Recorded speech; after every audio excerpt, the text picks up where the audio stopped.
Hello, I'm Jeff Nyquist, and this is another edition of Friends and Enemies. And I am in the United States. My co host Alex Benesch is in Germany. We're going to talk a little bit about the communist revolution in Germany in 1923, or where it stood then, and how really the basic pattern of communist subversion and control has not changed in over 100 years. And we're going to talk about Kamala Harris, obviously becoming the big Democratic presidential campaign. I'm going to talk a little bit about the race as it's shaping up now. It's still fairly early on still. We haven't had the Democratic convention. And of course, maybe a few slight comments on um, the assassination attempt on Trump, the latest, and of course, the hysteria that surrounds both left and right, I guess you could call it ideologically motivated hysteria that we want to avoid. So, Alex, about Kamala Harris, it looks like the big gun Democrats are lining up behind her. The Clintons, I guess now Obama. Whoever maybe had reservations or didn't like her, they sort of want to unify their party. They know they're going up against Trump. They know that they're really behind, and they've decided to pull it all together behind her. What do you make of Kamala Harris? You're watching from Germany, from Yeah, overseas. Maybe you have a different perspective on her. it seems to me as if they were looking for a person who was the least bit American here. Now, when we look at Kamala and the way she grew up and her family, some things really stand out. Now, she spent her teenager years in Canada. And then she went to college in Canada. So this is kind of an important phase in your life when you're becoming an adult. She wasn't in America. She just was somewhere else. Then she went to Washington D.C. She joined a university which was predominantly African American, and she also joined an African American student society called Alpha Kappa Alpha, which later became embroiled in a massive scandal. A lot of money started to disappear. And so when we look at her family, her biggest inspiration was her grandfather. And that man was an official in India, and he was part of the Imperial Secretariat Service, which was later renamed Central Secretariat Service, P.V. Gopalan. So that's her big inspiration. This guy also did a few other operations there. He was active in Zambia. They tried to handle an influx of refugees from Rhodesia, which is now called Zimbabwe. So this was kind of when several countries became independent from Britain, when they stopped this old style British imperial system. And so this is kind of an interesting backstory, I think, because this kind of British service or British imperial uh, uh, organization, that's also kind of the opposite of what America is, right? Because what did Americans become independent of? Well, it was the British Empire and King George III and all that. So when Americans talk about freedom and liberty versus tyranny, what was the tyranny they got liberated from, or they liberated themselves from? So it's like there's a whole family background to family background to Kamala Harris that has nothing to do with America, that has nothing to do with American values. And look at her life, spending her formative years in Canada. And then when she came to Washington, D.C., she was moving in this, let's call it a bubble. This was like an ideological, very left wing bubble. These were these institutions tailored for creating the next generation of politicians, or she became an attorney for the government. She was becoming successful there in California. But this is like the main problem I have with Kamala Harris. At what point do we get the idea that this person is an American? That this person really knows America, and this person really connected to America, or did they find the one candidate who's the least bit American? So she was born in Oakland, California, right? That's what. That's right. That's What? right. But then Yeah. she moved to Canada and even studied in Canada. Right. I think she And was 12. I do you think she think was that 12 when anybody's they going to make anything? But now her parents, her, excuse me, my voice. Her parents were not. What was their background? Did you look at that at all? it's I think they were both academics. They were sort of privileged, and this is something that you see quite a bit, especially in Europe, right? When you see a politician, you see Boris Johnson, or you see Ursula von der Leyen of the European Union. You trace her family back, and it's like this multi-generational deal of serving, kind of like an old school system, right? This is I something mean, that her mother was born in India and came here, what, in 1958? Kamala Harris was born in 64, right? So her mother came here from India in 1958, I believe. So, and her father was a Stanford professor. I think they were both academics. Hang on a sec, let me just But he was pull that from up. Jamaica. But her father was from Jamaica, and he Donald J. didn't come Harris, to the yeah. U.S., I think, until 1961.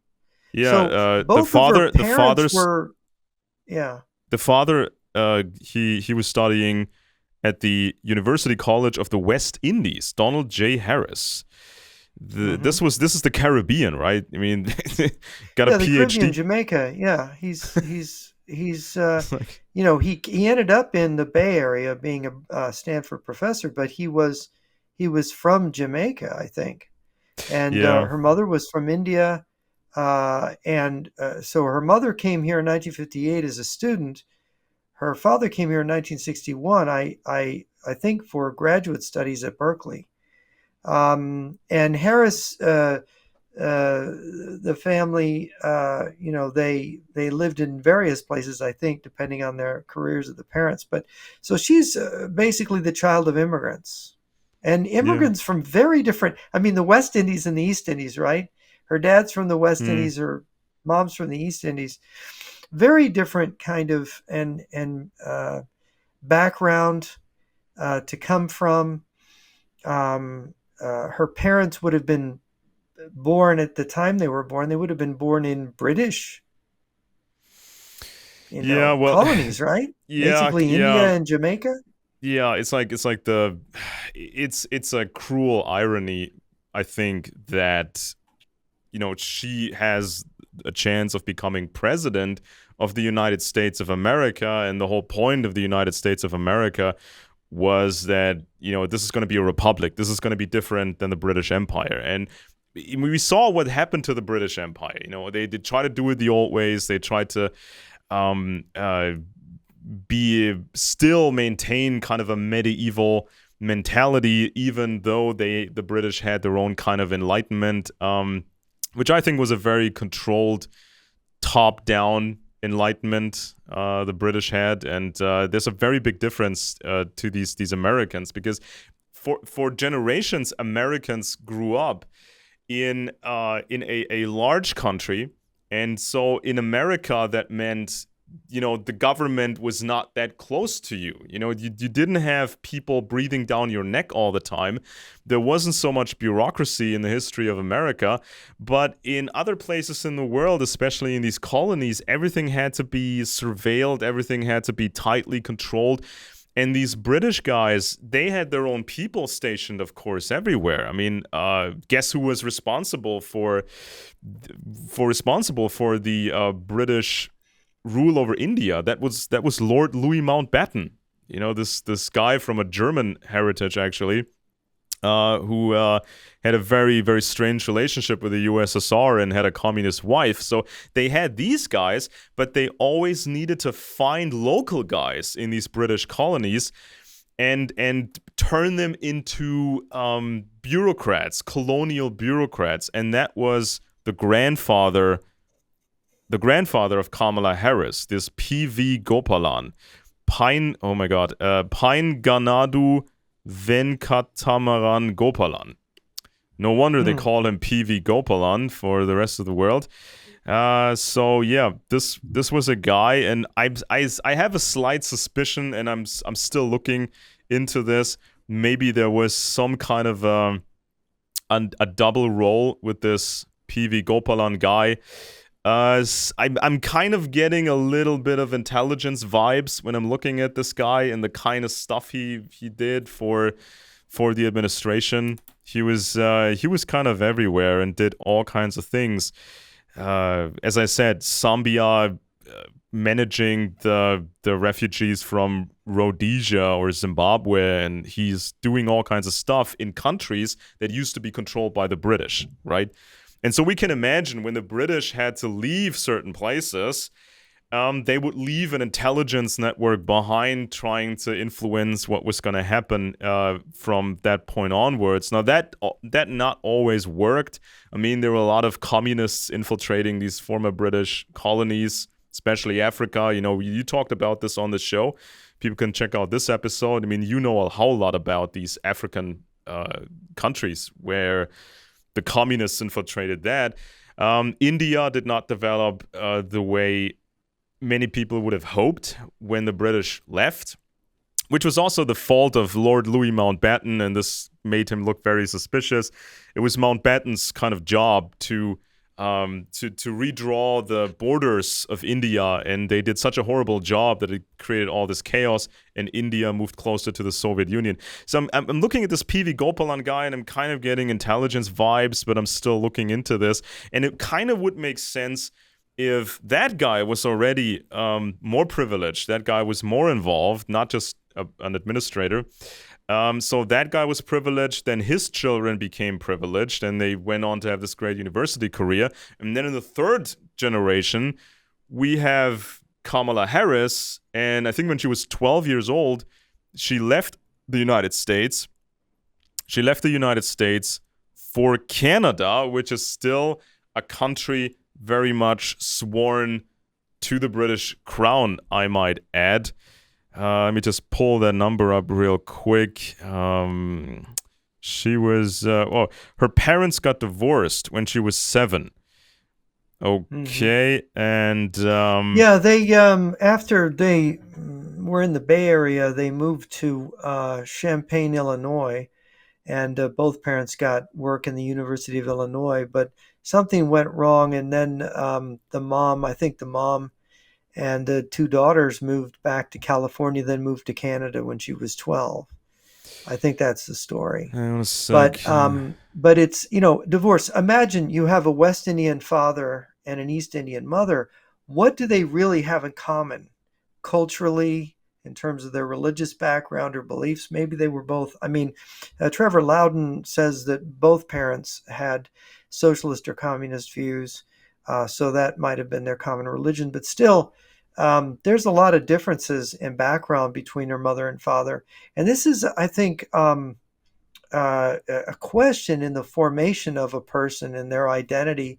If you have parents from very different backgrounds, it's kind of like, well, who am I? Am I East Indian? Am I West Indian?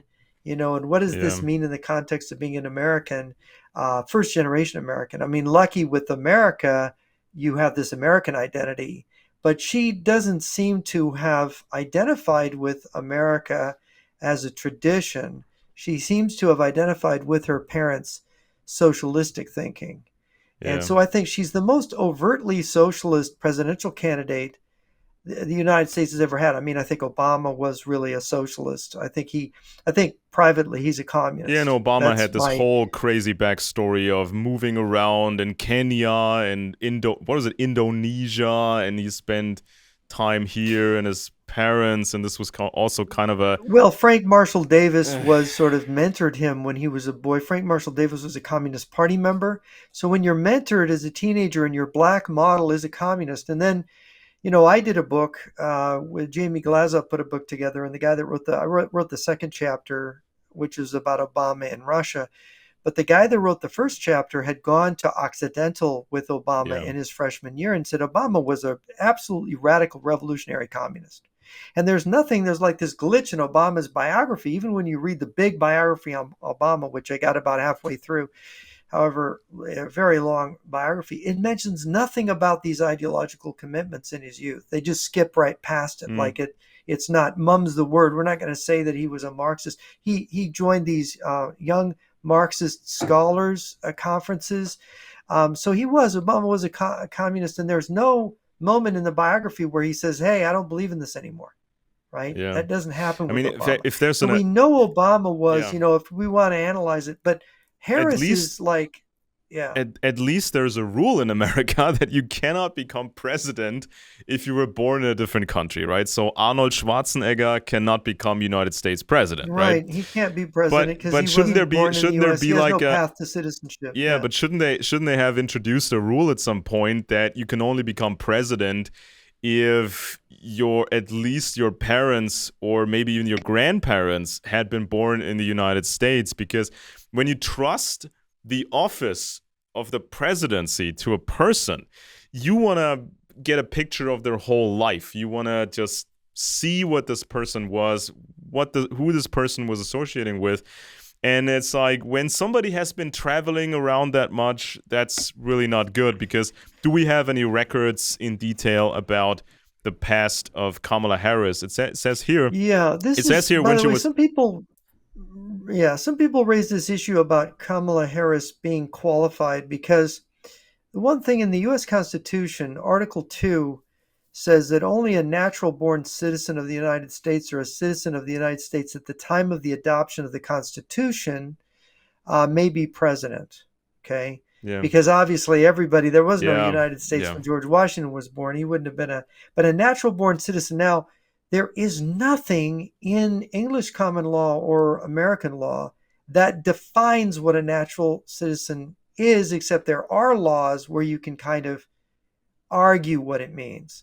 And because Britain had this idea that anybody born in on British soil was a British citizen. This is a common law thing. The Americans kind of had that in, but actually, natural born citizen has a different meaning in a lot of law. And what it means is that, for example, I think in American law, it means that you are born, your parents, that your father is an American citizen when you're born, yeah, and your mother is uh, an American citizen above a certain age, right? I think it's above the age of 19, maybe. I'm not. It depends on what law you're looking at, and these laws aren't really paid any attention to anymore. And this was part of the thing with Obama's birth, and those that dispute, people like my friend Mike Zullo, who investigated Obama's background for a couple of years back more than a decade ago, trying to figure out, this mystery of Obama's background, because Obama's parents never lived together as man and wife. That's one mm, thing we do know. So this marriage is very strange, and nobody's ever found a record of the marriage, yeah, but they have a record of the divorce, right? So interesting. it's very peculiar. And right after, just weeks after Obama was born, if his birth date is the date we have, his mom was registering as a student at the University of Washington, and as Mike would tell you, the babysitter, he got to interview the babysitter who described Obama not as an infant, as an Hmm. almost newborn, but as like 6 months old, Hmm. which is really peculiar. And then that babysitter disappeared. He couldn't find her again. She wasn't going to talk to him again. So it's very strange. And then the two forensic experts on the digital long form birth Mm, certificate in Hawaii both said it was fraudulent, and they had very good analysis of this was pasted onto this, and this is not part of it. yeah. So we have that mystery with Obama, which people just absolutely, you're not allowed to say that. But I know Mike and I trust him, and he did that investigation for Sheriff Arpaio there in Arizona, and but so I looked into this birth thing, and of course if you want to be a strict constructionist of the law, which some people are, she is the daughter of people who are citizens. I think at the time of her birth, I don't know what country her father was a citizen of, and I would guess the citizenship process is a not an immediate one. Most people who they work for a while with a green card here. It takes a little bit of time. Her father might have been a U.S. citizen, but I've heard people say that that wasn't the case. But you know what? In the way America works now, that would only count if you were a Republican candidate Hmm. for I mean, presidency. I They would mean, look only at make a this. fuss about it. It's a I mean, double look at this standard. stuff. It says here. So it says here, uh, Kamala Kamala was in a black daycare center. Then it was a black church, and it was a black cultural center. The mother introduced them to Hinduism, took them to a Hindu temple. Uh, the two Harris sisters spent summers with their father in Palo Alto and now and then traveled to Jamaica. They also traveled to visited their mother's family in Madras on occasion. When she was 12, Kamala Harris and her sister moved with their mother to Montreal, Quebec, where the mother had accepted a research and teaching position at McGill University, or an affiliated school hospital. Harris attended a French-speaking primary school, Notre Dame de Neige, then Face School, and finally Westmount High School in Westmount, Quebec, graduating in 1981. During a period in Montreal, Harris has stated she learned some French. She also, after high school, attended Vanier College in Montreal, 1981-1982. And then she goes back to America, Washington, D.C., and then she goes to the Howard University, a historically black university in Washington, D.C. So this is what I mean by a bubble. So all her formative years were spent in these specific kinds of institutions run by people who have their own agenda. So at what point And did what she... was that agenda? Well, this is kind of the big question mark here. So did she ever consider herself to be an American? Did she ever consider herself to have American goals? And also, when you talk about these universities in Canada, I mean, did somebody recruit her for something? Was she hanging around with people from networks? You know, this is all very important when we look at somebody who wants to become president of the United States. Now, this is if you run any sort of background check, right? If you apply for a security job with the government, if you say, I want my security clearance, I want to have a high-level security clearance to work in security, they will look at your life. They will try to see if they can find any blank spots in your life, which they can't really look into that much. And if, you know, your life was basically a big black hole, you know, a big question mark, they will possibly refuse. They will say, well, we don't really trust you that much, and we have 100 other people that we trust more than you. But now she wants to become president and get access to basically all intelligence that the United States has. I'm like, who is this person? What? It's like, did she ever... I mean, imagine you grow up as a teenager. You're 12 years old. You go to Canada.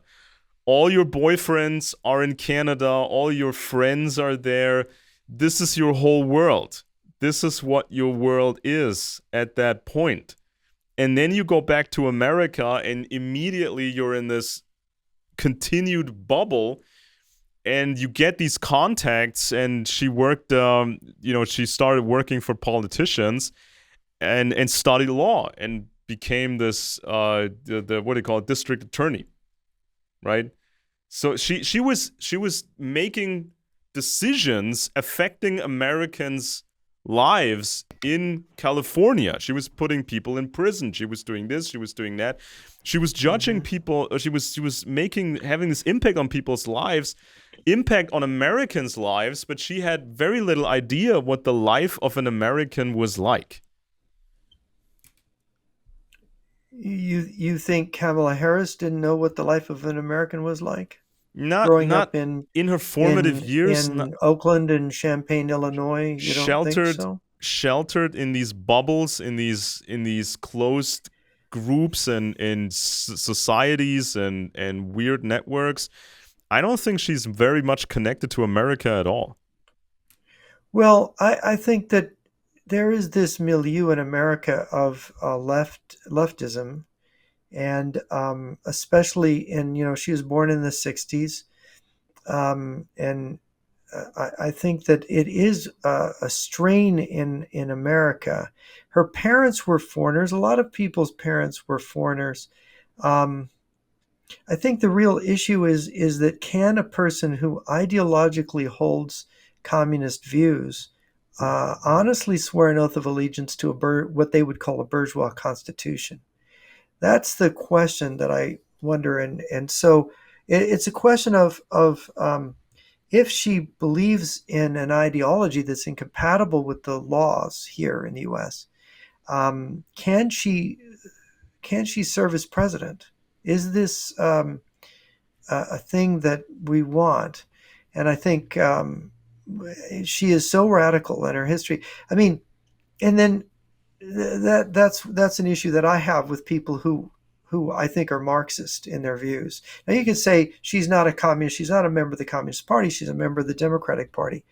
But when you have certain ideas about the organization of society, which are the opposite of the ideas of the Constitution, and that these are actually your convictions, how can you swear an oath of allegiance?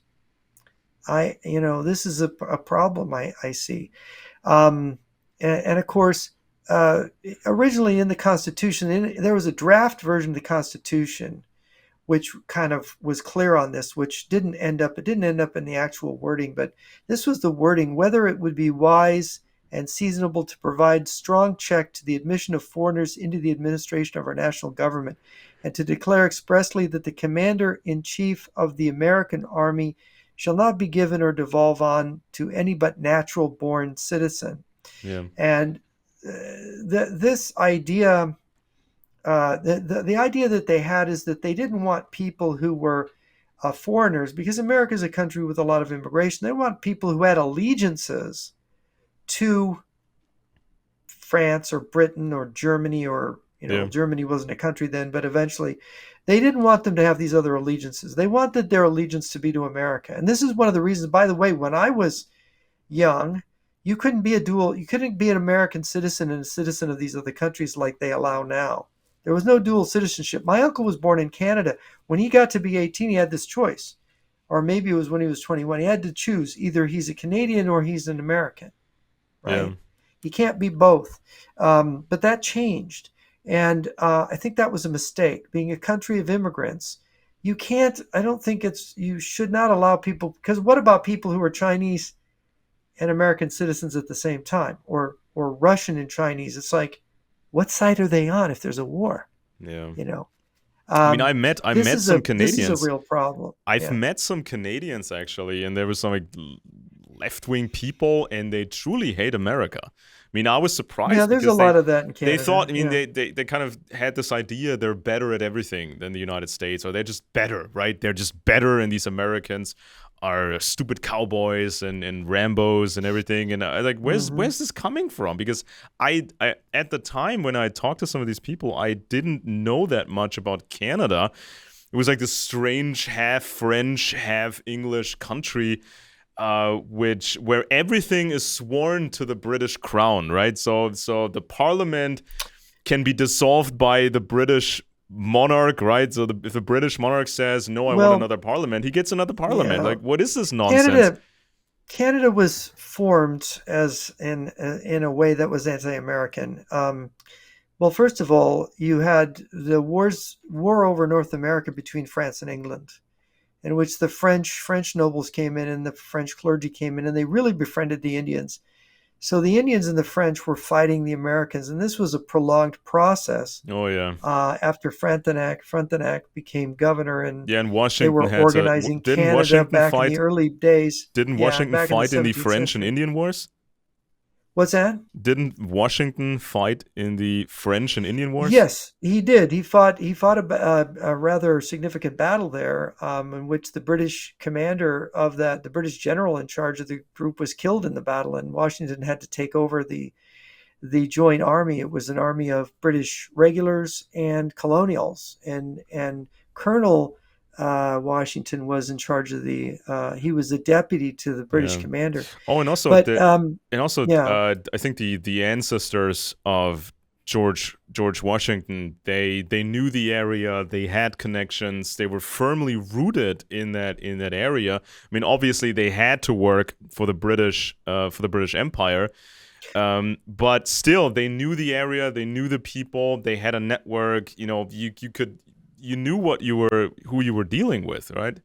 well, there are indications in George Washington's biography, and if you read a number of George Washington biographies, there's indications that he really maybe wanted to be a British officer at one point. He really liked the army as a career. He studied the British officer's manual in the Hmm. same way. He had the same code that the Iron Duke, the Duke of Wellington, had.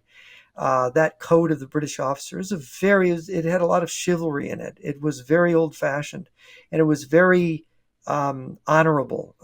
Big emphasis on honor, and but anyway, that war, which we call the French and Indian War here, you guys over there call it the 7 Years' War, Hmm. Yeah. and of course, this is when Frederick the Great was fighting It was against the three huge. women, right? It was I'm surrounded huge. by women. It was Maria Theresa in Austria, the Emperor, what was her name? Elizabeth in Russia, and Madame de Pompadour, the mistress of Louis the 15th.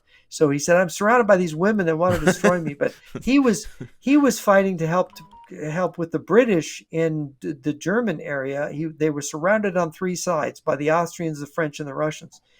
And of course, Britain and that war was really the first World War because Britain conquered the Philippines, it conquered India, it conquered Cuba, it conquered Canada. Hmm. So this is in the French and Indian War. The British took Canada. Now, the British in that war, they gave the Philippines and Cuba back to Spain because they didn't want Spain to be permanently sore at them. But they figured the French were always permanently sore at the English, so they kept Canada and and India, which they had taken from the French, right? Yeah.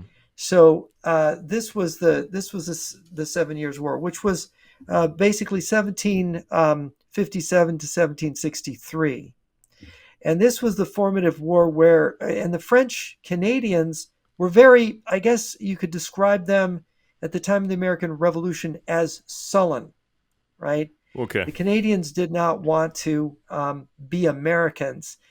Because what happened is Benedict Arnold thought, since we were revolting against Great Britain, the Hmm. French Canadians would be excited to join us because they wanted to be free. So I think it was in 1775, if I remember, Benedict Arnold led a expedition to Montreal Mm-hmm. to link up with the French, saying, "Look, we want you on our side. We're here to help protect you or whatever. If you want to revolt." And the French just locked their walls, closed their walls off to them, and said, "Go away." Womp womp And womp. it was a rather nasty affair. Arnold did not. I think they had some bad weather there, if I remember. There's a famous novel about it called Arundel that I read when I was a kid,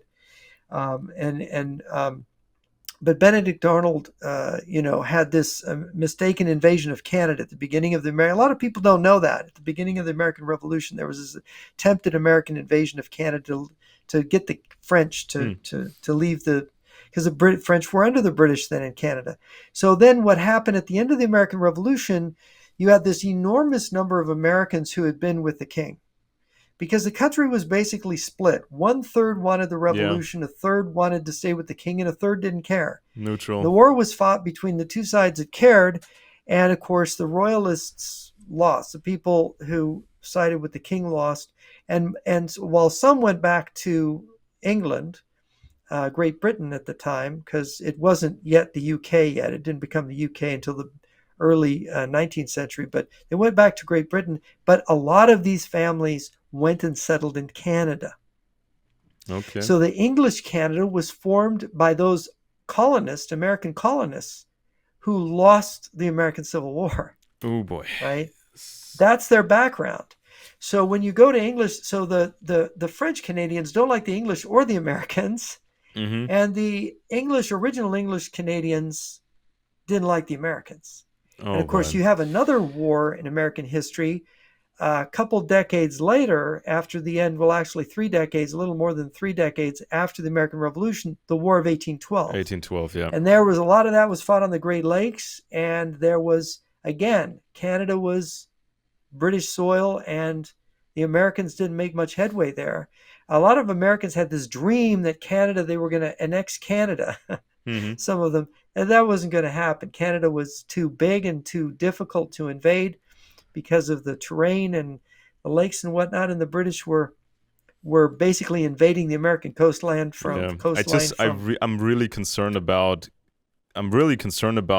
Kamala Harris's grandfather because, as I said, I'm getting intelligence vibes. Maybe I can find something that Well, would. what was his? Was he political at all? Um, that's And kind of the thing. was he her ancestor that had actually British blood? She has some kind of white uh, ancestors, right? I've heard that. Well, it says here he served. This PV Gopalan served with the government of Zambia and the government of India. Now, both were under control of Britain. And it says, while as director of relief measures and refugees in Zambia, he oversaw the exodus of refugees from southern Rhodesia, now Zimbabwe, during the Zimbabwean War of Independence. Later served as advisor to the first president of Zambia, Kenneth Kaunda, also known as KK. Kaunda. Yeah. Kaunda, also known as KK. And so I am really concerned with that angle because it says here Gopalan was a member of the Imperial Secretariat Service, the British service, and later a Central Secretariat Service officer. And so when the British officially left, these countries to their own devices, I'm concerned that the British left intelligence networks behind. They still wanted to kind of control things. Kind of the same as with the American Revolution, when you could see that, Britain probably wanted to continue the intelligence war indefinitely, right? So the British stopped fighting, but they try to still continue the spying. It says here the Imperial Secretariat Service was one of the imperial services with the Imperial Civil Service, Indian Imperial Police, and Imperial Forest Service of the Indian government under British colonial rule in India. Now, there are some books on British rule in India, like Shashi Tharoor's What the British Did to India. And, I mean, you can tell just by the sheer numbers, the importance of intelligence when it came to this colonialism, because there were not many British people at all in India when Britain controlled India. I think it was a fraction of a percent. It was like 0.05% of all the people in India were British. Administrators and military people that were in India. Yeah, so it was like a small number of the British could control India, and there was also this whole nother backstory to this when the British first came to India very politely and said, "Could we do some trade? Could we work with you?" And stuff happened. Suddenly people or power factions in India started attacking each other, and the British became more and more powerful. Ultimately, the British ran the place. So you can kind of guess intelligence played a large role in this. And so I'm really looking at this grandfather here of Kamala. And it also says this here.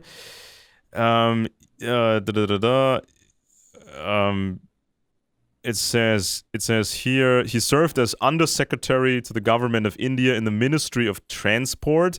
He was posted as a senior commercial officer in Bombay. He worked on the rehabilitation of refugees from East Pakistan and India. He rose through the ranks. He was later empaneled and served as Joint Secretary to Government of India in the Ministry of Labor, Employment, and Rehabilitation. And he was later loaned to the government of Zambia and did some other stuff there. Right. So yeah, it's like I mean why would you why would you vote for a candidate with that kind of a background? You really don't know what was going on with these people. And on the other side, on the other hand, you have candidates that, candidates where you can see what kind of a life they had. You can check out the parents, you can check out the grandparents. Sometimes with these American politicians, you can trace them back 4, 5, 6 generations back. So not liking this at all. Yeah, well, if what's more important in a person, their philosophy or their ethnic background? And there is this thought in America that what a person's philosophy, what their belief is, and of course in America it's a belief in freedom and individual rights, the Constitution, due process of law. That's our political culture. We're strongest in having that. You could say in America, civil society is important, and we have a kind of civil patriotism here, going back to George Washington, where there's a certain emulation of Roman patriotism in the case of George Washington and the founders who Washington styled himself after Cincinnatus, the farmer general of the early Mm. Roman Republic. Um, but now America has evolved this very strong ideological left movement. And I've got here, I want to show Jimmy from Brooklyn always talks about this newspaper. Those of us that have been following Jimmy from Brooklyn's, this is the Independent. Notice it's got a Y here in the Independent. And of course, it's if you look at it, it's got you look at the back of it, and it's we stand up for workers and we don't back down. And of course, there's all kinds of stuff. You see these people yelling; they look kind of funny, They don't want to and be workers. they're protests They don't protesting. like they don't like to be workers. Yeah, and this is very much the cultural left in America, which has gotten stronger. I mean, it used to be just a total fringe thing, right? But when I was a kid, it was fringe. But it was gaining respectability in academia. It was becoming a big thing. By the time I went to college, they were entrenched in academia, and of course, they'd been there. The left had been there for a long time, especially in the Ivy League schools in the eastern part of the country. The Midwest and the South, not so much, but it's pretty much everywhere now. But on this page here, let's keep doing this, and it's the election of a queer female and socialist DA in Queens is further proof that the left is on the right path. Okay, this is the Yeah. way they think. And then it says by John Tarleton, Alex Vitale is a Kooning professor and the author of The End of Policing, a carefully argued call to roll back the power of law enforcement. In recent months, he has moonlighted as a policy advisor to Tiffany Caban in her run for Queens District Attorney. They want to get rid of you. This is a Mm-hmm. person, a socialist DA in Queens. They want to run her, and she's against the police. See how good that's going to Terrific. work, right? And so this is why, this is these kind of experiments. Let's get rid of the police. Let's no more police. Let's have citizen policing. Of course, then you're going to have communists with armbands, with the red armband, who are the police. They're the citizen police, Mm-hmm. and God knows what's going to happen then. And this kind of reminds me of Weimar Germany, what you wanted to talk about how the communists and the Nazis were in the streets, kind of policing. I mean, if a town was kind of right wing and they didn't like the communist gangs, if the Nazis showed up to beat up the communists, they felt this great relief because the communists aren't going to Mm. break into their shops and do things. Of course, the Jews in town became upset because now the Nazis were in town. So maybe you could talk a little bit about this Weimar Germany in this situation. And of Yeah. course, at times the communists and Nazis were on the same side. Yeah. And of course, you talk about 1923, right? So why Yeah. don't you explain a little bit about how the left were? I mean, the left in America has this kind of Mm. background as coming up as this hippie left. We want to we Yeah. want to live and be cool and stuff. What It about was this Weimar well. pattern? It's not surprising that the first truly big communist revolution happened in Russia, because Russia was just so backwards, and there was just a rundown place. So this was kind of perfect for the communist propaganda, because there were so many poor peasants, farmers, workers. This was just exactly what Karl Marx had envisioned. Now, by the time the rest of the world had moved on, and capitalism was becoming a real thing, and the world started to change, but Russia was still stuck in the past. That's why Marxism still had found its audience over there, right? So, and of course, then you saw some other countries that became communist, and so when the West became concerned, could this happen here, right?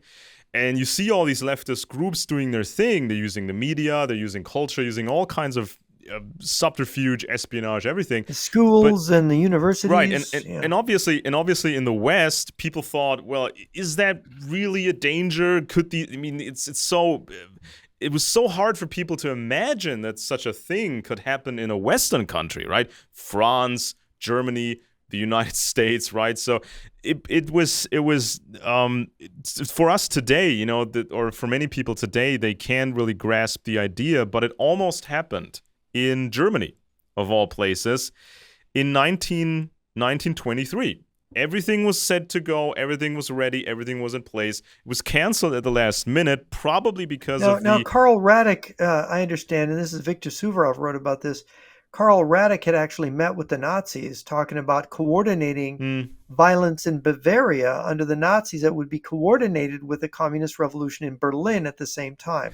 Am I correct in remembering this? So there were different groups at the time. They sometimes thought maybe they could work together and figure this thing out. But of course, there was this bigger plan for a full-blown communist revolution, and then clean the whole country afterwards. Arrest people, put people in camps or whatever, and start a gulag system. Had a red flag, just like the communists. It just had a different symbol on it.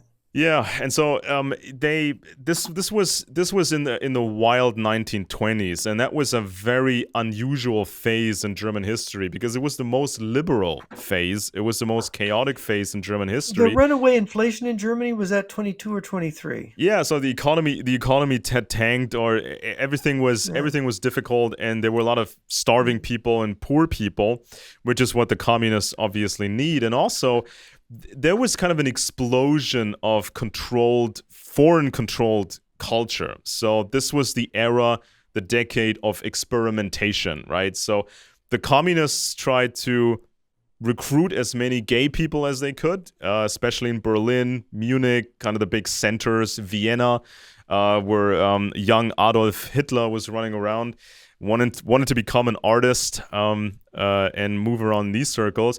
And so this was kind of a wild time, and you also saw experimentation on children. This was when researchers in Germany started to experiment with hormones. They were giving hormones to children because they thought these children were trans. So without any solid scientific foundation, they were just finding these children and gave them a bunch of hormones. So wild time. This was in the 1920s? This was in the 20s, yeah. This was in the 20s and the early 30s. Yeah, sure. Wow, so that really started in Weimar, Germany? Yeah, I didn't know that. Very German. This is a very German affair, and there's some good research on that as well. We may actually get to do a show on this at some point, because when order breaks down, when everything is sort of up in the air, that's when some crazy research starts happening, and they can actually experiment on people without being stopped.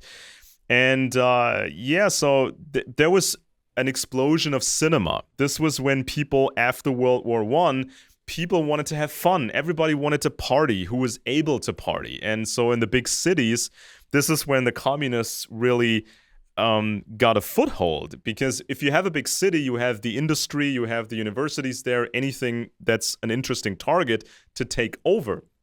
And so there was years of preparations that were being done. So from 1918 to 1923, And the communists, obviously, they had the cell system, and they had different groups. They called them the T group for terrorism. They had a group for infiltrating the government. They had a group for media and propaganda and culture.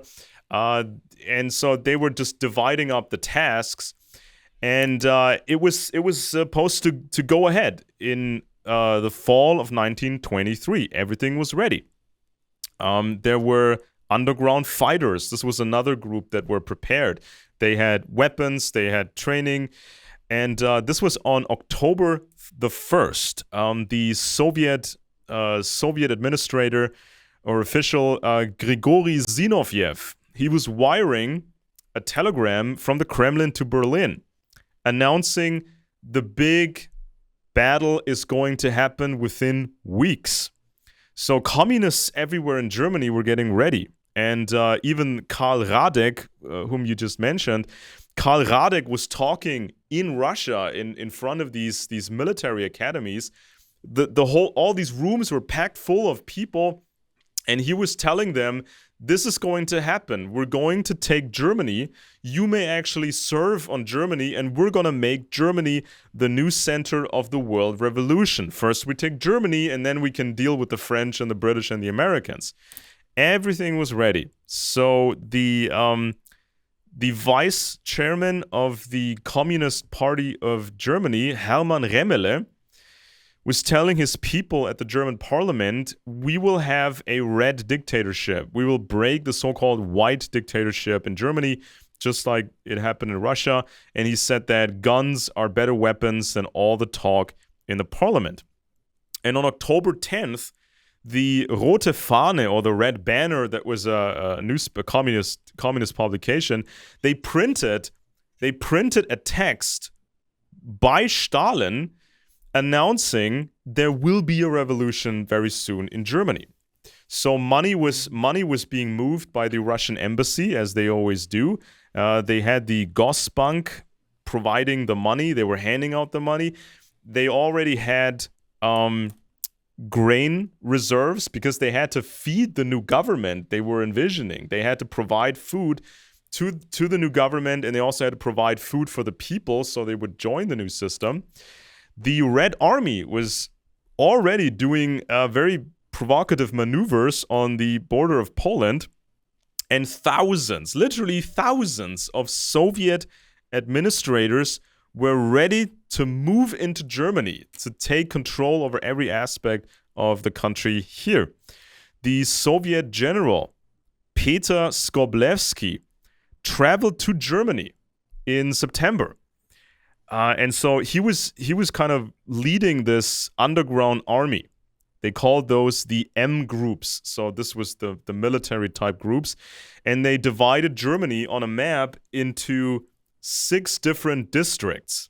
So they could say, well, we're going to move these troops into that district. We're going to, have these districts. And the beginning would be a general strike or a big workers' conference. Then the fighters would start the guerrilla warfare, and at some point the Red Army would move through Poland, and the Red Army would then enter Germany. This was the plan. Now, of course, by announcing it like that and by leaving traces everywhere, the German authorities were trying to counter that. So in Saxony, for example... And of course, you had Pilsudski in Poland, and the Polish army was rather formidable. And it seems, and they had defeated the Russians in 1919 in the Polish-Soviet War when they tried to get to Warsaw. They were defeated. The communists were. They were seriously thinking of invading Poland again in 1923. They really planned to walk through Poland, and well, this was the idea. It wasn't going to be a walk. Yeah, not so easy. I wondered when I read about some of this, I wondered how serious this was, because, of course, Russia, the Civil War had not ended not that sooner after that, and Russia, of course, economically was in great distress in 1922, and they went into NEP in order to get relief from that distress. And you had people like Herbert Hoover, the American philanthropist, going in and doing famine relief in the Volga and so on, because so many Russians were starving as a result of the Civil War. But they were actually, some crazy person in Moscow was still thinking about taking over Europe in Sure, 1923. sure, but ultimately, I mean, Yeah. the plan had another flaw. I mean, Poland was a flaw in the plan, but another flaw was the potential intervention of France and Britain, because the French, they had spies here. The British, obviously, they had a lot of spies here, so they knew Well, about the in communist 1923, plan. weren't there French troops in the Ruhr actually on German soil That in was, yeah, 1923? an ongoing situation, because the French, they always wanted to move further into Germany, and the British, they had their own ideas. So it's And the historians. French were kind of stripping material assets out of places to Yeah, pay for the yeah, but German war already at that point, reparations. but already that area that the French wanted, this industrial area in Germany that the French wanted, this is when a lot of communist sabotage happened. So this is kind of when they teach people how to work slow, work even more slowly, break Hmm. stuff on purpose, blame everything, Work blame slowdowns. everybody. Were the French at all combating the communism in the Ruhr? Do Um, you know?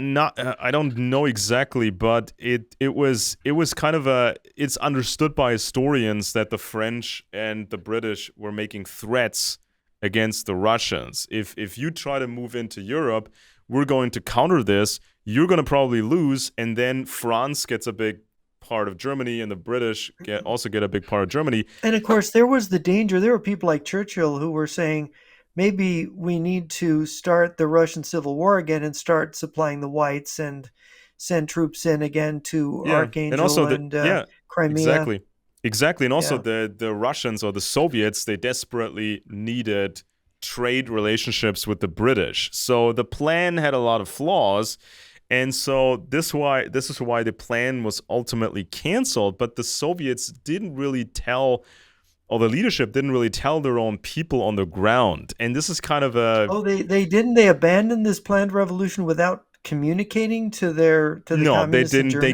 They gave a very shortened, very manipulated version of the truth. I'll get to that in a second. So Interesting. so And so they wouldn't have told the Nazis either because they no, were made a kind of an alliance. Karl Radek came and no, certainly supposedly, not, according certainly to not. I Victor mean Suvorov's version, made an agreement the with Hitler and the Nazis, and that's where they went ahead with their beer hall push there in Munich, yeah, thinking the in communists were going to do something in Berlin.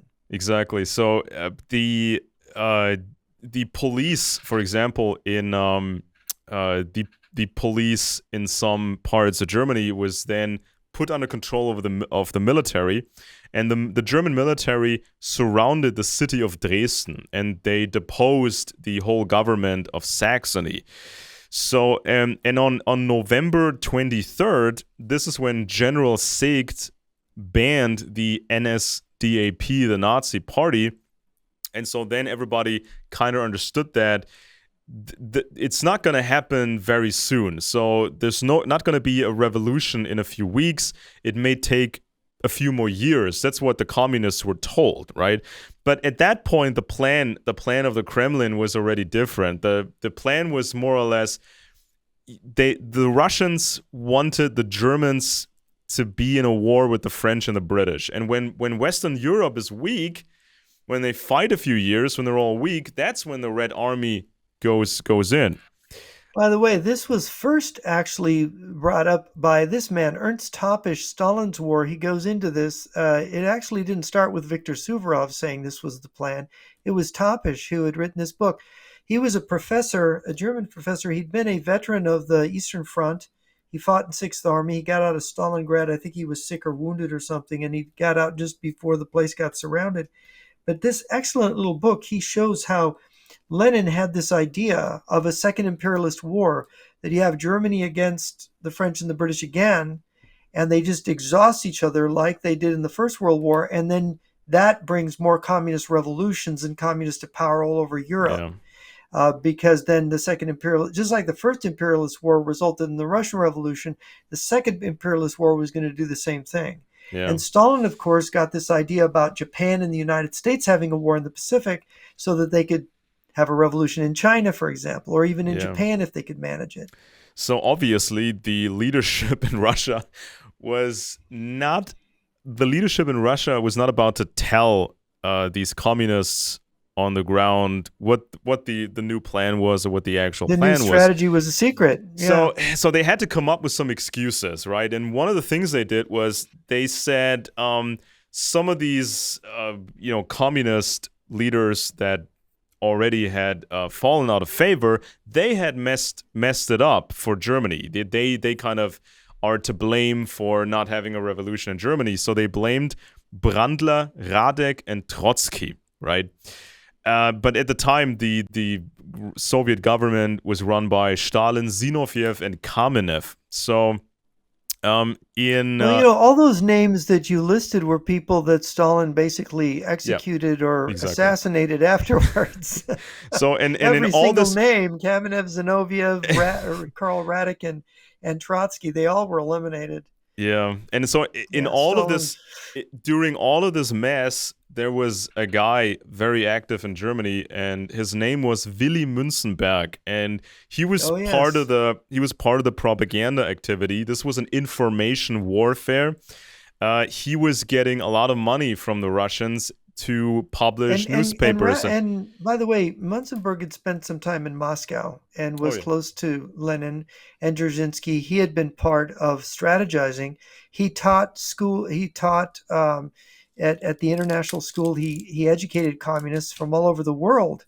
Gave lectures on how you foment revolution and how the propaganda works. Yeah, they were developing all that in Moscow in the early 20s. Yeah. So he was such an OG. He was there from the beginning. He knew he had met Lenin, and he was thinking. He's friends with Lenin, friends with Dzerzhinsky. He thought, I'm friends with Karl Radek. I'm well connected. Nothing can ever happen to me. We're all in this together.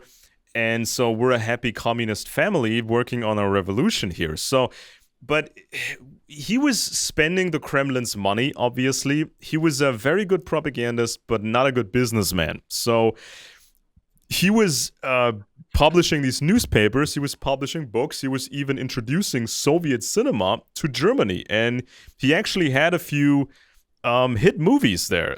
This was, for example, Sergei Eisenstein's Battleship Potemkin.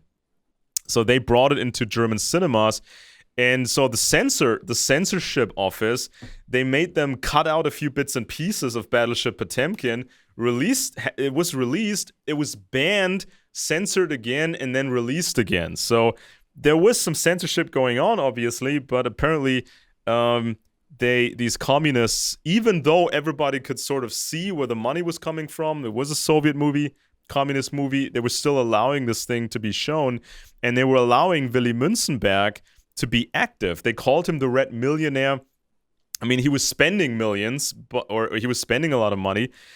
He wasn't really supposed to own anything in true communist fashion, so he was really, really busy in all that, and this was part of that revolutionary strategy. So these other guys were training as fighters. The other guys were infiltrating the government. He was working the media, and he was actually making a lot of enemies inside of communism because these communists were always fighting each other for the best spots, right? So there were people, powerful people, I think like even Walter Ulbricht, who became very important later on. And I think Ulbricht even hated him, and others hated him. So they were constantly denouncing. Ulbricht hated Münzenberg, huh?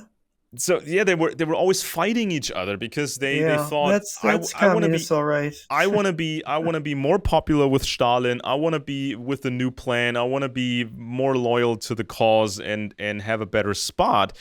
Because there were not many spots that were paid well and that were prestigious, and it was also a security issue. The more you were connected, the safer you were. And so Mr. Münzenberg, he was getting more and more frustrated and panicked over the course of the 1920s because they thought the revolution was going to happen in 23, then it didn't happen. So they continued sort of their plan, but there was something that truly shocked him. So, um, in the 20s, he was living the life of a very rich man. He had a bodyguard, a chauffeur, a Lincoln limousine. He was driving an American car. Okay, he was driving a Lincoln car.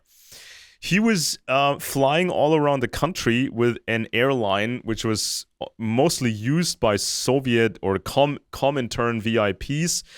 And he was also attached to the parliament. He was not paying any taxes because of that. And so then the new orders came in from Moscow. And the new orders said, you're supposed to attack the Social Democrats in Germany. Don't attack the fascists too much, the Nazis. You got to attack the social democrats. And he was thinking, what is this nonsense? I thought we were going to build a big coalition against the right wing, right? So he had to follow orders, but he kind of subverted these orders. So in some of his newspapers, he was trashing the Social Democrats. In other publications, he was trying something else, and the Kremlin really didn't like And that of at all. course, Stalin would find out that he wasn't Yes, following orders. exactly. And And so, Stalin had a way of anybody that balked his orders, he began to suspect they were working for the other yeah, side. exactly. Or what side are you on? I told you this is the plan. You follow the plan. You don't do this. So what Stalin would do is he would recall communists in the middle of the Spanish Civil War in France, in Germany. He'd recall them, and then they'd never hear from them again. They'd yeah. disappear into the So some of these, gulag, some of these, or as just executed. some of as you just said, some of these German communists, they were called to Moscow, and that's when they got their new instructions. And so what they were told over there was the following. They said, according to our calculations, according to our projections, it would be stupid to try a communist revolution now in Germany because it would not last. So we have another plan. We're going to let the fascists do their thing for a while because we think the fascists, the Nazis, are stupid. We want the fascists to destroy the bourgeoisie, the traditional conservative society. And in a few years, the fascists will fail, and that's when the communist revolution will happen.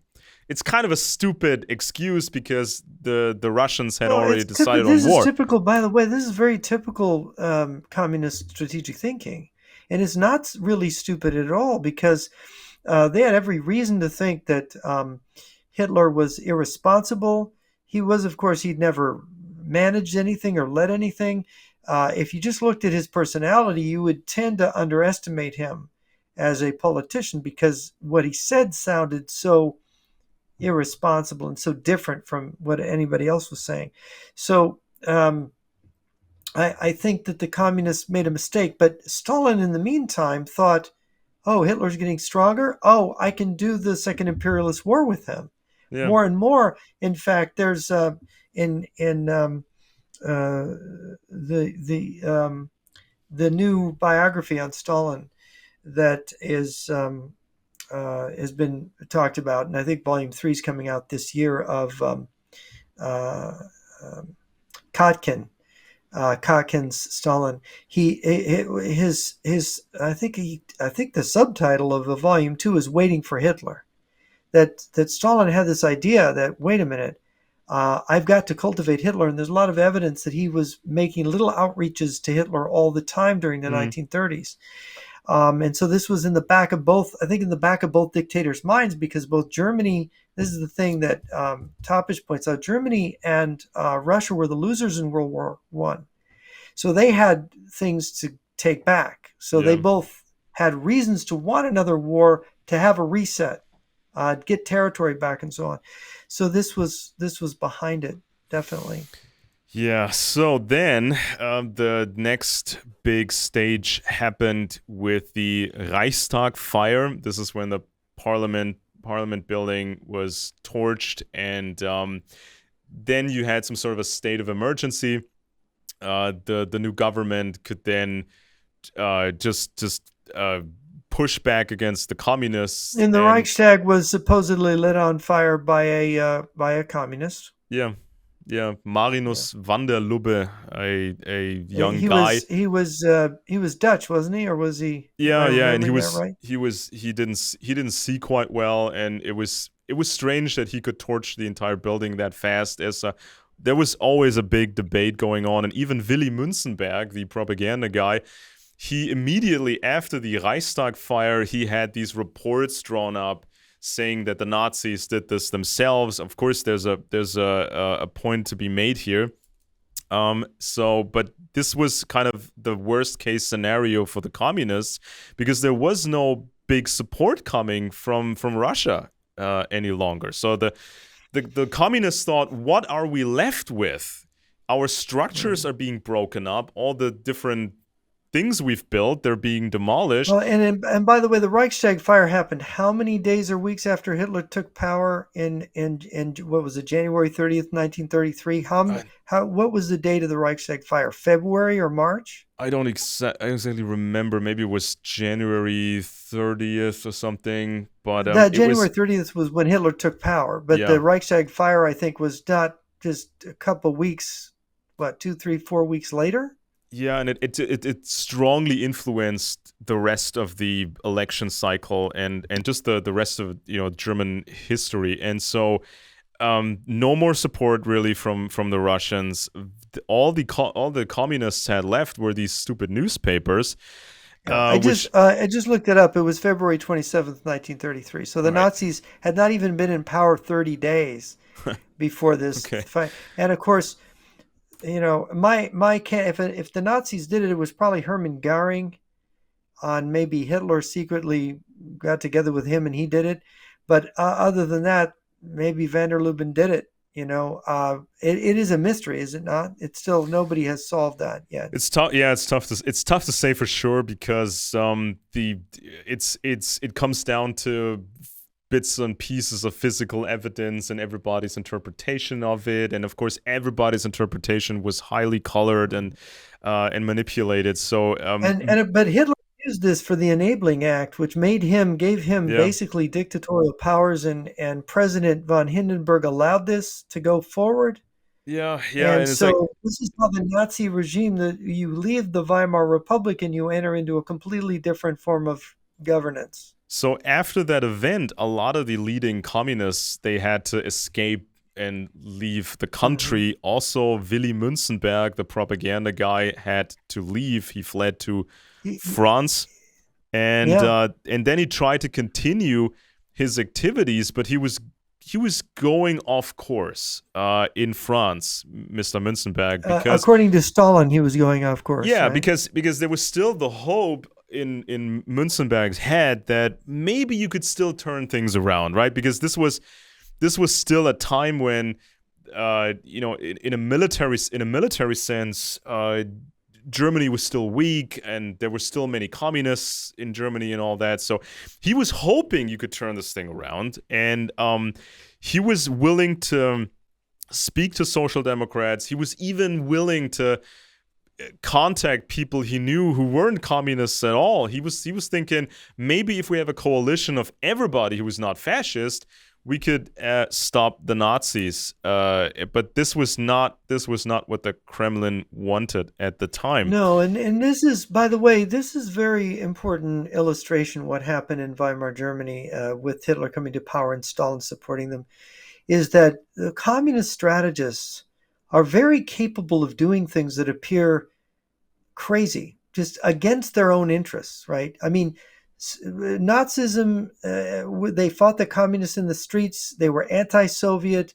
Why would the Soviet Union help them come to power?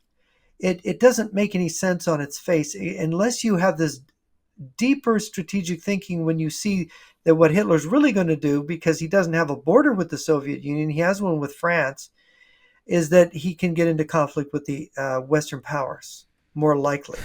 And that you have maybe infiltrated his government, you've maybe infiltrated people around him to Oh yeah. influence him to make policies that are going to cause him to go to war with the West. And of course, that's what Yeah. inevitably happened with Because Hitler. ultimately we talked about this in previous shows and people can check out these episodes where the Nazis were terrible when it came to foreign intelligence, and the British were laughing at the Germans about that.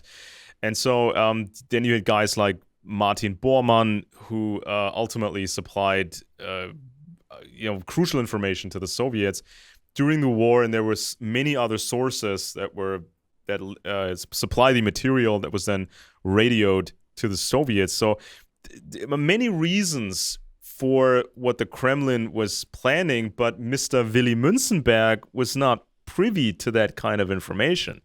He thought he was in with the top group, right? Because he had these old friends like Karl Radek, but increasingly his old friends got arrested and killed, and there were these show trials. So this was happening to Karl Radek, this was happening to Kamenev, Zinoviev.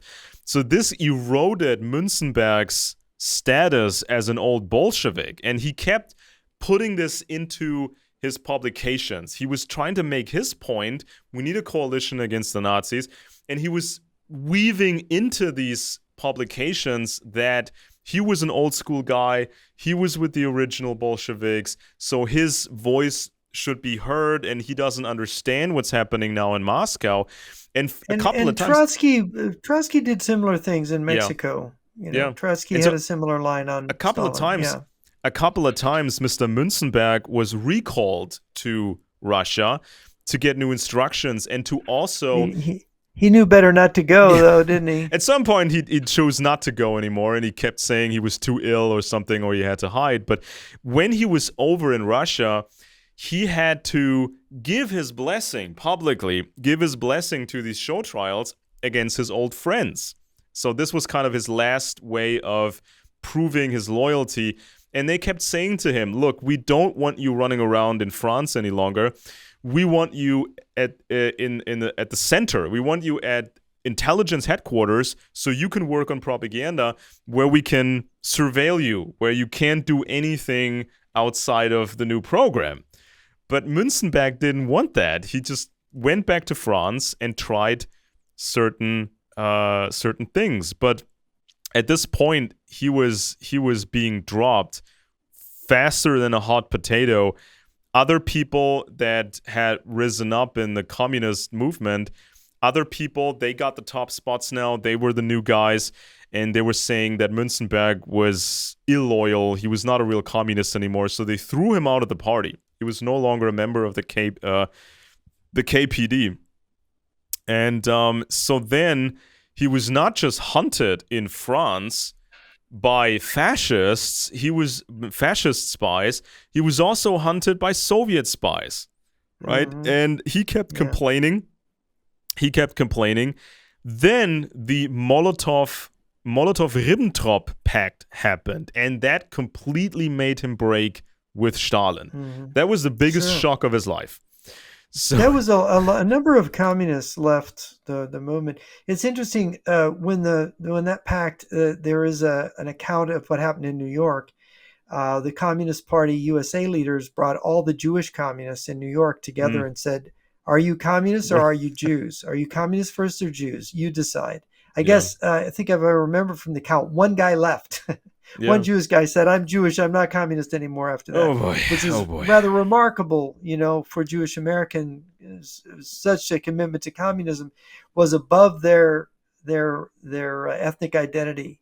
Yeah, it just shows how what happens when you become part of an insurgency movement, even today. I mean, there's so many parallels you can draw to people today. You become this guy, you get status, and you feel powerful, and you think you have. But you also have all your friends, your whole world. Your friends exactly. are your world in a lot of ways. You have all a purpose. Your friends become these people, right? And all your friends are communists. All your friends are in the movement. You have a sense of purpose, and so you're not just breaking with a belief system or with a policy that Stalin's making. You're breaking with all your friends, which is what really makes the communist movement, the real Communist Party members and the people who are part of the organization, really solid, because that they make it into your world. And these people are so interchangeable. They are replaceable. I mean, Willy Münzenberg, for a long time, he was a terrible businessman. He was burning the Kremlin's money. but they kept giving him money, and so it's Hmm. it's like you become part of this movement. You have a sense of purpose and a sense of importance, but the moment you become a problem to them, or the plans change, or some competitors become more popular than you, Well, this you're this out. I think, You're out. Alex, this is very important to understand now for the way we're looking at this war in Ukraine. If this story that Xi Jinping has said we're going to have a civil war in China, get ready, that this is going to test the left, the front groups, the United Front communist movement here in the United States and Europe, because already there's been a kind of test with the Russian invasion of Ukraine, because a lot of the hardcore communists, they know that Russia's still their guy, right? Same thing with the harder core people here in the U.S. They don't let everybody in on the secret. They can't, but it's kind of understood. And the thing is how many of these people who don't understand the full game, just like Munzenberg didn't understand necessarily that Stalin was saying, "Look, we're going to have a second imperialist war." Lenin said so. He couldn't share that with Willy Munzenberg. So I think there's a bit of this disarray happening on the left now, Oh because a yeah. lot of the left, because they did this Russia thing to Trump, saying he's a Russian puppet, pretending all of a sudden doing this pirouette where all the left turned and suddenly they were anti-Russia, where they were helping Russia in 2011 and 2012, and suddenly bang, you have this switch that begins to happen in 2012 and is completed Mm, by 2013, where suddenly all these people that were, communist, pro-left in their background and pro-Russia, suddenly do this other, just like it's with Biden and yeah. Obama and the And Clintons. they got him entangled. I Yeah. mean, Münzenberg was putting money aside. Other people like him did that too. So there was a lot of corruption. Well, he had a he They had had a this, he had a, some kind of independence. He had some yeah, kind of an ego that allowed him to say, "Look, I think Stalin is wrong. We need to have a debate about this." And really, in democratic centralism, once the central committee decides, all the other committees have to get in line. yeah. But still, he You was know. he was he was grabbing money whenever he could. Other communists did that as well. They had this whole, I think it was called the IAH. This was some sort of a relief aid organization to provide grain for the starving people in the Soviet Union. But the people stole all kinds of money before the rest was hand or used to buy grain. And so there was a slight lack of control over Münzenberg, because normally you want to make sure that you can control these guys, you can destroy them at any moment. But this guy was hiding at some point in France, and when the Molotov-Ribbentrop Pact happened, and when the Red Army invaded Poland, he openly called Stalin a traitor of the revolution, and this is when he basically signed his own Uh-oh. death warrant. He signed Yeah, his own that's his own a death death sentence. warrant, right? So where is Munzenberg going to go? He's in France. Of course, we know what's going to happen in France in 1940. He's in France. He calls Stalin out in September of 1939, and in 1940 the Germans invade France and take it Hmm. over. So where does Munzenberg go, and how does he die? Maybe you could tell Well, listeners what happened to him. as far as we can tell, he tried to find a way to Marseille, and then he wanted to get a ship to North Africa. Was probably his plan, and figure things out from there. Get away to But French Northwest Africa. he needed contacts. He needed his contacts to escape, and he needed to trust people to escape, and that was probably his Oops. downfall. Yeah. So on October 17th, 1940, his body was found in a forest. He either hung himself, or somebody killed him by hanging.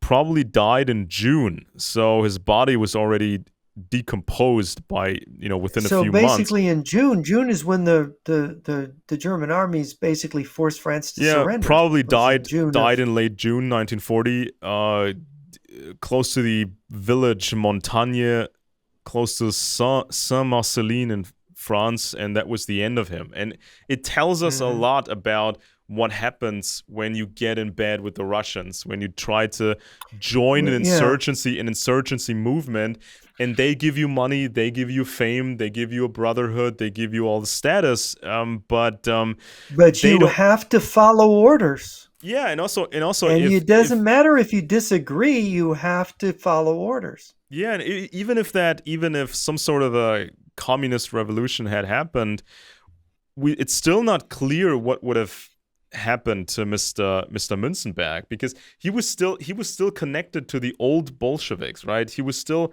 kind of an old Well, guy they who were all had being, reservations. remember, they were all being systematically eliminated Yeah, he was a in target anyway. 1938, Why would they especially need him? 37, 38. Because why would they need him? He was replaceable. He was interchangeable. They can find a new guy, a younger guy, to spend the Kremlin's money. They didn't need him at Well, all. and So, and and I think the real point is that look, this is a machine that was servicing the policy. The communist movement was really just serving the strategy of the Soviet Union, of Moscow. And I think that's an important lesson to take away, that all these leftists, like these people with this on this independent, they don't realize that all these the get rid of the police and all the other things that they're for. They don't realize that all of it sabotages America as an economy and a military power, and it all enables China and Russia. yeah, And it enables and them to do what to America? To what if what to what people in to them as Yeah. Americans, And if people you know? understand, if people get into the history of the Soviet Union, you will clearly see that a lot of the dissidents in communism, a lot of the dissidents, they were not fascists. They were not even for a republic.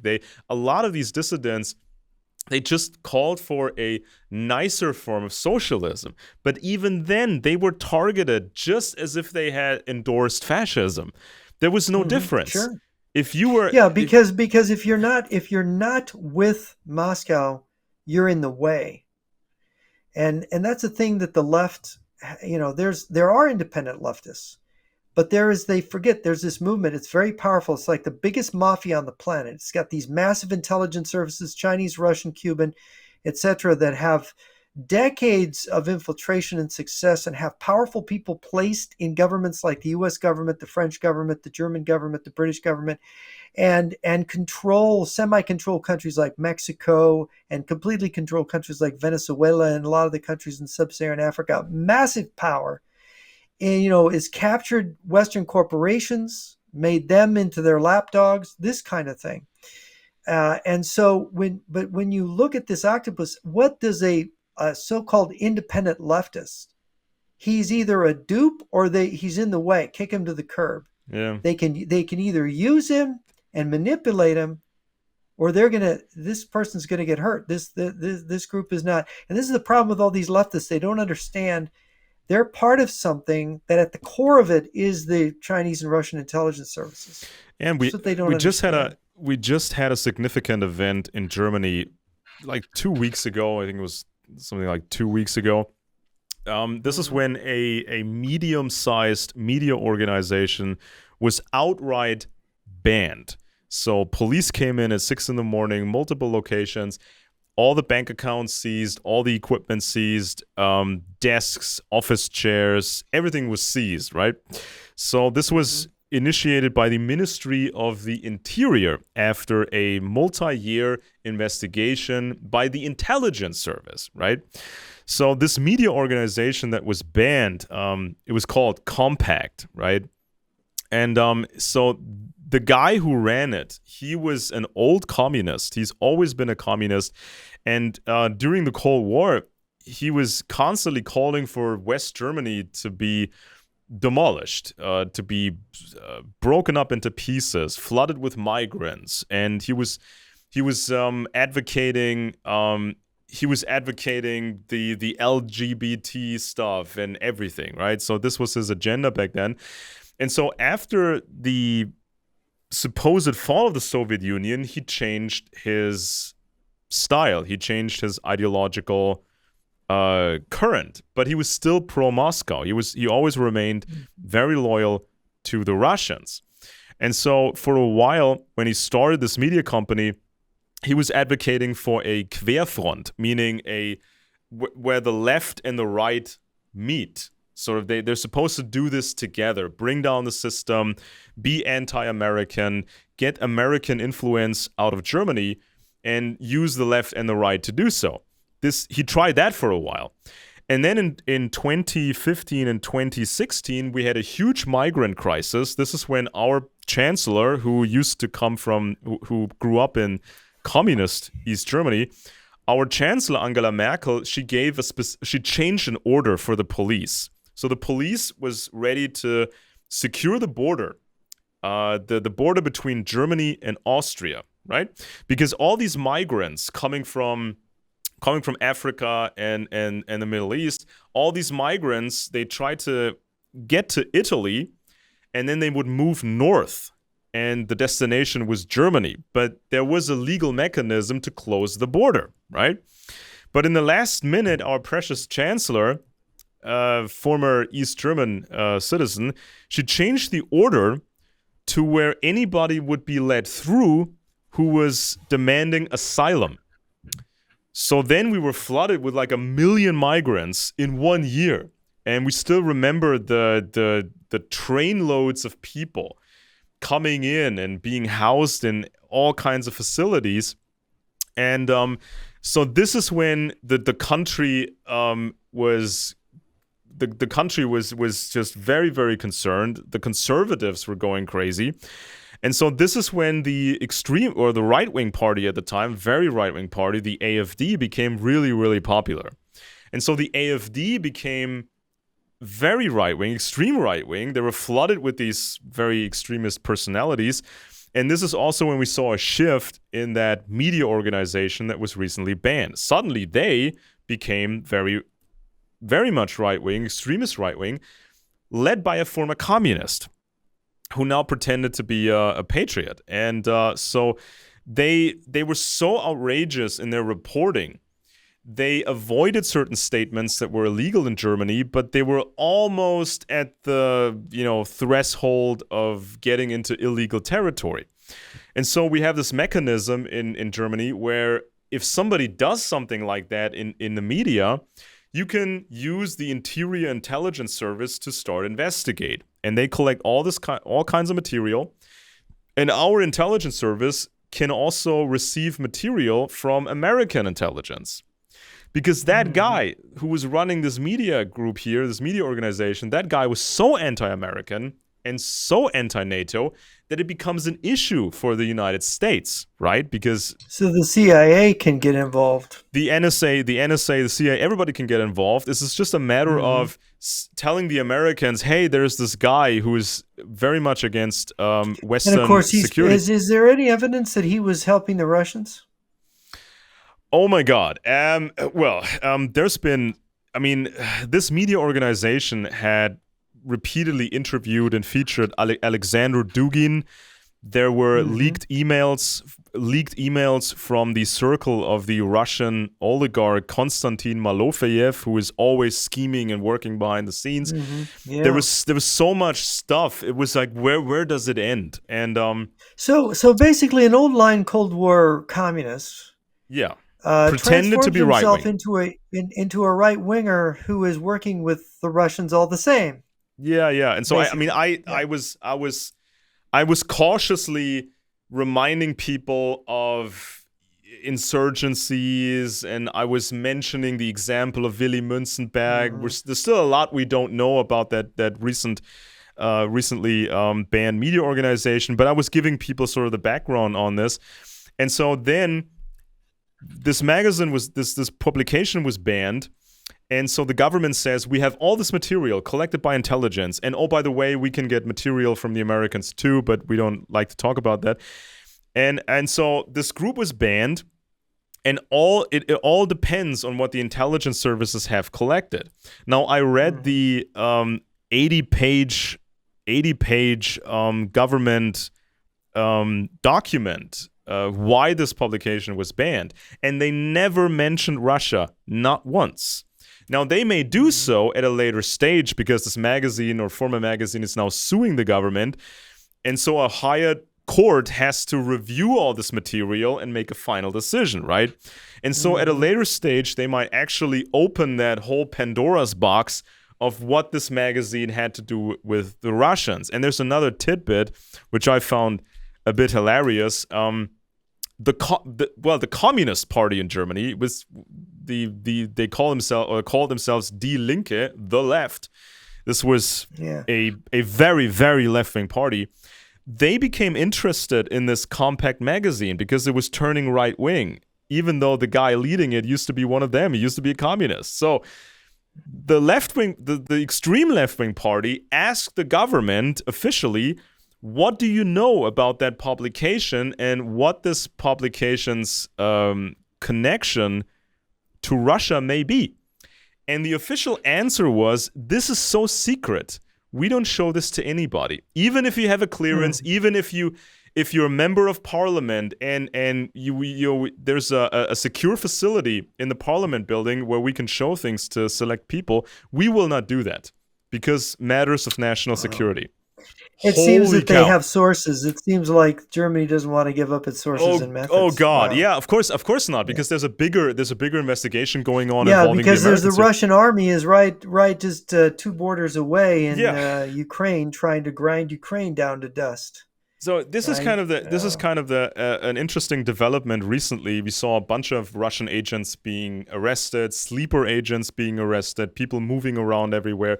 There's new rules being implemented, I think, very soon, where a Russian diplomat will only be allowed in a specific European country to move within the borders of that country. They will not be allowed to go anywhere else. And so a lot is changing now, and it's like the investigations, they really, especially with the Americans behind it, the investigations, they don't care if a publication says we're left or we're right wing or we're in the middle politically. They don't care. They're just looking for Russian connections. And it's like don't underestimate the Americans. Really, do not underestimate the Americans, because they have special rights in Germany when it comes to intelligence. This is a very complicated legal matter since 1945, and Well, that may be lucky if as long as the Americans themselves aren't infiltrated, right? So sure. anyway, we got to call a halt to it now, and I think we've gotten a good lesson about what it really means to be a stooge or an agent of the Russians, or to be a communist. It means that you're serving Russian power, you're serving Moscow, you're serving Beijing, and if you cross them, if you don't follow the plan, they're going to cross you out. So that's a very big thing to keep in mind if you happen to be on the left, and people on the right need to understand the left could break apart because of this, because they're going to be under pressure. So anyway, I want to thank the listeners for being with us. This has been Friends and Enemies. I'm Jeff Nyquist in America, and my co-host has been Alex Benesch in Germany. And until next time, be well.